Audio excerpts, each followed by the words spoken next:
Welcome to the Slop Temple. We pray this video helps. You begin by creating the minimal skeleton so you can iterate fast. Open VS Code, create a project folder, and add index.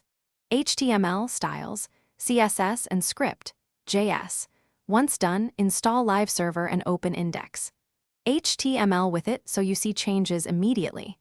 Make sure autosave is on, and you use the integrated terminal to run Git init if you want version control. This sets up a feedback loop where you change code and instantly validate layout and behavior.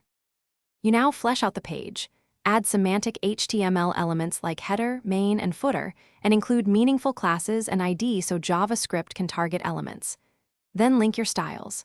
CSS and script. JS. Once linked, use Flexbox or Grid to create responsive layout and CSS variables for consistent theming. While coding, use the Emmet shortcuts and multi-cursor editing to speed repetitive markup. Make sure to save and watch the live server so you observe layout changes and fix spacing or responsive breaks. You finish by wiring interactivity. Add event listeners, manipulate the DOM safely, and debounce or throttle expensive handlers.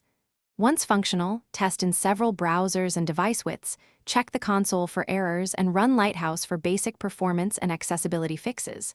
When ready, create a production build, push to a repository, and deploy with a simple hosting option like GitHub Pages. If something breaks, clear caches. Open DevTools console and isolate the failing module to reproduce and fix it quickly. Thanks for watching. Consider subscribing if we helped you.